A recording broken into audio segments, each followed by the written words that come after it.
Welcome to a small discussion, which might get large, on this unusual coalition here in Edinburgh. The announcement the other day that the Labour Party and the SNP here in the city have decided to form a coalition to run the city. Is this for 4 years or 5 years, Bill? It should be 4 years because it's now decoupled, is it not? Yeah, okay, 4 years again.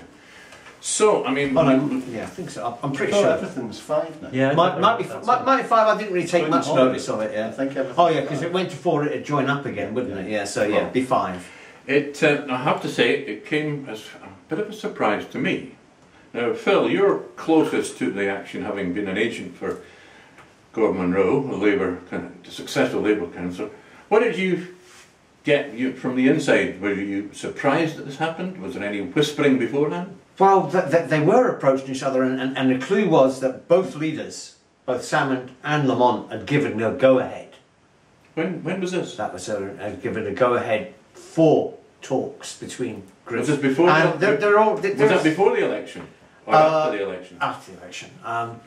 For the talks, and it made sense as well. Though I had this sneaky feeling because they were looking at the Tories, but both sides were looking at the Tories, but they're quite unacceptable. But Labour would have been more likely to get away with it because on the basis that it's a unionist coalition, as we're now going to go into the mode for the referendum. We're having a social democratic. I'm sure it's one of those rare moments when common sense worked out. Also, giving them 38 means they can sit back and breathe. Because they're not stuck on that. What's the majority in Edinburgh? Well, it's 58, so 29. 30 is a clear majority. It's a clear majority, and when everything seems to be working out at 29. And who wants to get in bed with the Liberals? You know what I mean? I mean, who want to get in bed with the Plague? Can you tell us now which policies definitely differ between Labour and the SNP?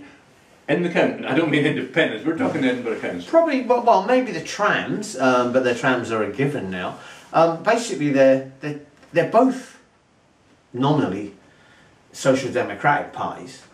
And Steve has said it himself, Steve Carr-Downey, that they actually slot in a lot on.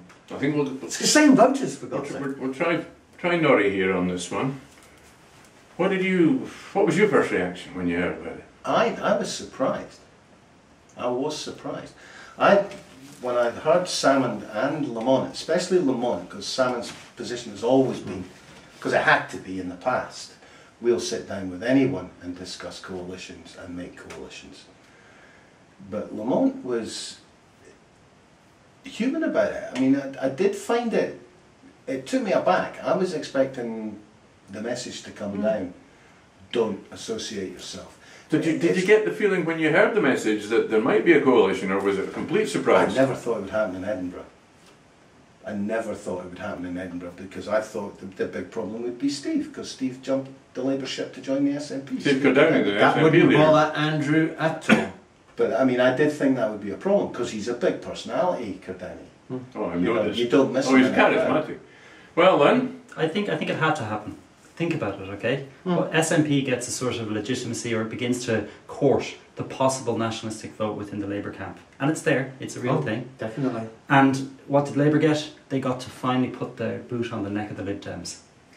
Seriously, because the Lib Dems, the only reason for the Lib Dems to exist is this eternal role as, somebody to kick. Yeah, sidekick, within administrations. And they could have gone on forever, but now they're down to what? Three? Just 3 councillors? Fantastic. There is no reason for people any longer to vote Lib Dem. They're done as a political force, at least for the next 10 years. I think you're right there.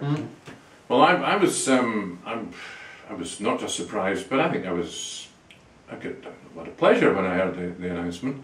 And I got straight on to a couple of political people and interviewed them. Malcolm Chisholm was delighted, and as was Kate Higgins, a political blogger. So who's SNP? Kate, isn't she? She's pro SNP. Malcolm, of course, is he's the most popular Labour politician in Edinburgh. He's the only one with a mandate. Oh, sorry, there are MPs. There are MPs. Devo Max. Yeah, that's called home rule. That's right. Okay. Yeah. I mean, I would say there are Labour MPs in Edinburgh, but they're invisible. So Malcolm ends up becoming the Boris of the Labour equivalent of Boris in Edinburgh, the man with a personal vote. All the other Labour politicians just don't have, they don't stack up. I think the clue with Andrew as well, because Andrew was looking for Andrew Burns, the Labour leader. All right. The coalition of the able basically is what he was looking for. He was really wanting, you know, it was very high flying, but it actually left that door open where you didn't have any formal coalition. You all just worked together in the best out of every parties. I mean, that is really pie in the sky. But that's Andrew's not a confrontational kind of politician. You know, he really wants. So you could see the door was open, and you know, Steve walked in. I mean, Steve's a very able politician. He does have the ability to wind people up, though. But I think it's actually very, very good. Does he actually drive a Jaguar? Is that Tim? I've seen him driving around in a dark green Jaguar. Well, you love him or hate him. He's a salmon. He's a Bovril politician. Marmite, they call it. Marmite politician. He's got a really good Teflon coat, you know, and eighth preference. I mean, if you think he just scraped in at the election, but when you're looking at most people out there, you said to them, 8th preference. I got in the 1st preference. You go, did they get elected? Yeah. In the first round. What does it matter? I mean, it doesn't really matter to 99% of people. It's only anoraks like ourselves. I was going to say, it's only anoraks. I follow politics closely, but I still don't understand how you throwing away remarks like 8th preference. I mean, what does it mean to anybody apart from agents? Well, it starts off 1st preference. That's the first past the post. And then if you look no, Phil, no, please. No, I won't. I'll be here all day. You can write an essay about Why isn't it called People like can first read it. round, second round, third round? Surely the preference is the order in which you put the votes. Oh, it's probably to differentiate us from Ireland, so that we've got nothing to do with those. Okay. Because that's the first. Because we got a lot of our lessons. So we're on Ireland again. No, we got a lot of our lessons from the Dublin Labour Party. The first war that Scotland fights as an independent country against Phil. Well, I don't know. I mean, how do you sum up, Norrie? Now that we've got a social democratic coalition to run the city, I think are you optimistic? Well, I think it creates that situation when you work with people. Now we know there is a substantial minority of the Labour Party who would. I think if there's no Devolve Max question in the referendum, there will be quite a substantial number of Labour Party members who vote for independence. Certainly a lot of Labour supporters will vote for possibly 35% if there is only a yes or no. It ring fences Scotland from Tories. Yeah. I mean, I think that's a given. How big that percentage will be, I don't know. But when these guys who are going to influence it are working together, you can't work with somebody and not form a relationship. You can't. They can't Good or be, bad. Well, yeah, but they can't. They're never going to be the big bogeyman. If you're in daily contact and discussion with somebody, they're not some sort of horrendous blight on the political scene. Are you going to use Dave and Nick as an example of Not really. No. Cameron and Clegg? I mean, Clegg. I can't believe that Liberals just didn't have it. Can I just interject and say I disagree with that, because I think that all of these guys are part of the same little elite. Okay, they're all lawyers and whatever, who've all worked together in some other, maybe not directly, but everybody is a friend of a friend, right? And when you see the gloves coming off at election time, that's an accepted thing. All is fair in love and war. And I'm just saying that I don't think that they really see him as the bogeyman. Okay, so everybody rounds on Alex Salmond in First Minister's questions, but that doesn't mean that behind the scenes they're not all jovial and shaking hands and sharing a drink. Where I think it's important is, I agree with you when you're talking about MPs and SNPs. It's not the case for councillors. Councillors are not all lawyers. Oh right, okay. There's bus drivers and. Oh, but I'll give you. When you're talking about that, yesterday I was waiting to take over my 29, and there's Jason Rust, Conservative, really, really good vote. And I always see people as individuals, like the parties. You've got to see the individual. And we had a great laugh stand at the bus stop as he was coming to get my 29 on the demise of the Lib Dems, and particularly every Conservative. That's the one thing Labour and the Tories have totally in common. They're like that.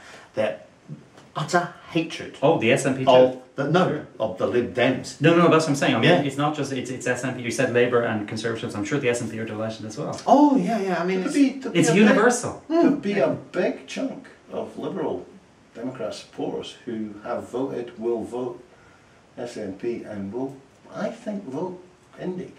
I think there'll be a bigger percentage of Labour Party members will vote Indeed than Liberal Party. Sorry, Labour Party supporters.